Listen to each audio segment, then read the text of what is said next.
ada orang miskin. Ya, kira-kira yang berpotensi dikejar-kejar harta atau mengejar-ngejar harta siapa coba? Bingung ya? Ini ada orang kaya, ini ada orang miskin. Siapa yang berpotensi dikejar-kejar harta? Kaya. Siapa yang berpotensi mengejar-ngejar harta? Yang miskin. Orang miskin hubung dunia nggak? Ya. Orang kaya juga Ya. berpotensi, ya, hubung dunia. Tapi kita bercita-cita kaya itu harus, karena ini mendatangkan kemaslahatan. Makanya saya tadi udah kupas kan, bahwa harta-harta yang kita tinggalkan, harta anak yang soleh, ya. Jadi luar biasa Bapak Ibu, fadilah tentang harta ini, ya.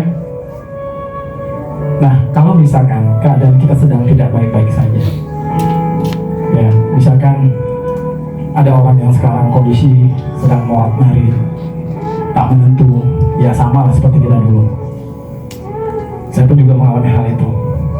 Saya dulu pernah jual karpet, bawa dari Bekasi, ya, itu sampai ke Petukangan. Karena biasanya kalau ngambil karpetnya 1-2 kan tanggung ya, karena udah jauh. Ternyata saya sama istri bawa itu sampai 10 karpet. Istri saya belakang, saya di depan. Apa yang mau pakai motor, hujan pernah kita alami kayak gitu. Sampai di Petukangan, ini nggak bisa digerakin lagi. Kaku. Kita nggak bisa lagi. Ya, saya bilang sama istri, mau sampai kapan kita begini terus? Ya Allah, hadirkanlah orang-orang yang satu frekuensi, orang-orang yang bisa sukses yang berjamaah, perusahaan yang bagus, legalitasnya bagus, dan alhamdulillah Allah pertemukan dengan perusahaan ini. Kita bersyukur Bapak Ibu berada di perusahaan ini. Jadi kalau ada teman-teman yang masih kebanyakan mikir, ya mikir terus, kapan actionnya gitu kan? Betul nggak? Kebanyakan dari kita kan seperti itu. Kebanyakan mikir akhirnya mau juga nggak jadi, ya. Dan ini harusnya kita dapat ilmu. Ini kalau mau berbalas ilmu itu kan begitu tahu ilmunya langsung praktek, langsung ngefek. Seperti itu caranya Bapak Ibu. Kalau Bapak Ibu tahu ilmunya sekarang, langsung praktek, langsung daftar, join, tinggal action. Nanti kalau udah di rumah banyak lagi tuh, macam-macam ya. Itu sering kali kita alami Bapak Ibu. Makanya kalau Bapak Ibu tahu sekarang ilmunya, udah ngapain sih pikirin 2.850 juga nggak bikin ibu miskin. Tapi kalau 2.850 bisa menjadi 3,67 miliar. Kira-kira kita mau nggak? Mau banget. Saya juga nggak tahu Bapak Ibu ya. Dulu nggak pernah berandai-andai bisa mendapatkan sekian. Itu buat saya tuh mimpi.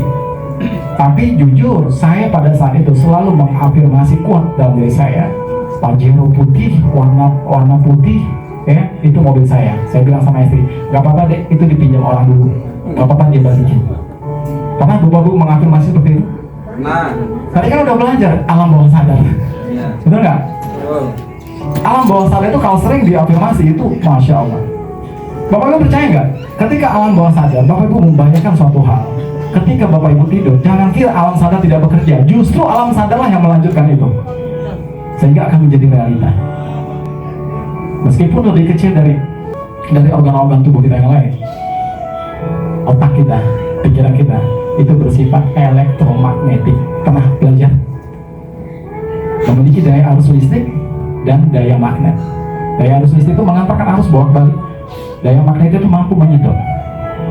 Bapak Ibu pikirkan ya, seringkali itu memikirkan suatu hal, apalagi mikirnya yang overthinking, yang terlalu berlebihan.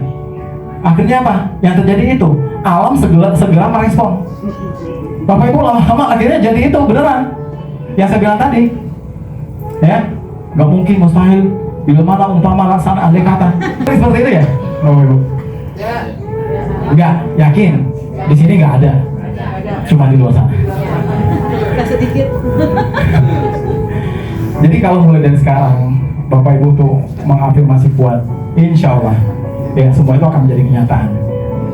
Ya, apa yang Bapak Ibu sangkakan itulah Bapak Ibu dapatkan. Ya. Jadi mulai sekarang jangan pernah takut bermimpi.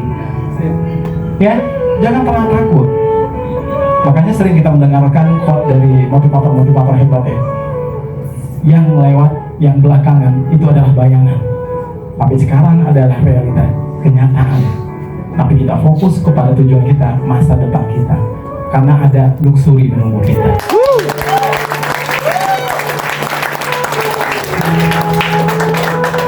Jadi Bapak Ibu ya, sekali lagi saya menghimbau kepada rekan-rekan semua yang baru join, yang baru bergabung, belajarlah sama mentor yang sudah berpengalaman. Ya, mereka yang sudah dapat, bukan yang belum dapat. Mohon maaf, bukan kita mengecekkan yang belum dapat.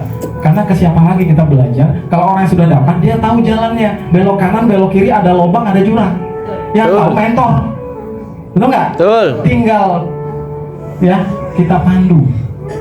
Nah, kendaraan udah kendaraan terbaik. Ini cc-nya udah tinggi, ibarat mobil motor ya. Bapak Ibu tinggal naik belakang, zoom, nyampe di sini. Mau luxury semua? Mau. Yakin gak dapat luxury? Yakin. Sama Bapak Ibu, saya juga sering gitu ditanya sama mentor, yakin gak dapat luxury? Yakin. Yakin. Akhirnya apa? Saya paksakan untuk yakin, akhirnya saya terpaksa dapat luxury. Karena rumusnya dipaksa bisa terbiasa ikhlas. Setuju ya? Kalau Bapak Ibu nggak paksakan, nggak mungkin. Ya, ini buat teman-teman yang cowok nih, khusus yang cowok, kalau nggak sholat di masjid, tiba-tiba ujuk-ujuk rajin sholat masjid, tiba-tiba ujuk-ujuk rajin sholat duha, rajin sholat tahajud. Kalau nggak Bapak Ibu paksakan, mustahil, impossible. Betul? Ujuk-ujuk rajin sedekah, ya kan? Ini masalahnya kita kan, yang nggak masalah ya, sedekah diam-diam, sedekah terang-terangan. Yang nggak boleh diam-diam nggak sedekah. Ya, banyak kata gitu. Diam-diam nggak sedekah, lewat kotak pura-pura nggak ngelihat. Ya, makanya harus kita paksakan. Jadi sedekah ini masya Allah luar biasa. Padilahnya Bapak Ibu. Ya, jadi kalau kita bicara dalil lagi. Siapa yang dalam keadaan sempit, hendaklah mereka mensedekahkan sebagian hartanya. Nah, saya pengen tanya, sedekah dulu apa kaya dulu? Sedekah. Kaya dulu baru sedekah. Yakin? Orang kaya, dia nggak sedekah, ya masih ada yang kaya kan? Tapi Allah nggak berikan keberkahan pada hartanya, betul kan? Orang miskin nggak sedekah, makin nyungsep hidupnya. Jadi paksakan. Bapak Ibu sekarang punya uang mungkin 1.000, 2.000, paksakan aja. Ya, boleh jadi 1.000 hari ini menurut Ibu itu besar. Ya. Mungkin buat yang lain, wah kecil 2.000 gitu kan. Tapi buat Ibu itu berharga. Sekali lagi, besarkan kapasitas, maka semua masalah akan mengecil. Kalau Bapak Ibu sudah terbiasa, saya misalkan gini, Khairil Tanjung kan itu, contoh ya, orang terkaya ini Muslim kan. Beliau 100 juta, gampang nggak? Kecil nggak menurut beliau? Kecil. Menurut kita? Nggak ada. Karena apa? Kita sudah, Pak Khairil Tanjung sudah memperbesar kapasitasnya. Masalah yang beliau lewat itu udah gampang, 100 juta mah kecil. Tapi kalau kita gede, jadi caranya biar semua masalah mengecil, perbesar kapasitas. Bapak Ibu sekarang belajar ya ilmu, belajar sama mentor. Ini kan investasi lihat ke atas. Tapi jangan salah. Seringkali orang bilang investasi lihat ke atas. Ternyata salah. Sering nggak kita dengar seperti itu? Ya. Ternyata investasinya itu dada ke atas. Karena di dada ada hati. Ada orang kaya, pintar, cerdas, tapi nggak punya hati, nggak punya adab, nggak punya akhlak, kotor banget pikirannya. PTBS membentuk itu. Kita bersyukur ada program SLC. Ya, bagaimana cara bermuamalah yang benar, berdagang yang benar, bersilaturahmi, ya, menjaga ukhuwah dan segala macam itu diajarkan Bapak Ibu. Pernah nggak Bapak Ibu mendengar sebuah bisnis jaringan yang mengajarkan tentang adab itu? Ada? Belum? Insya Allah nggak ada kayaknya. Nggak ada ya?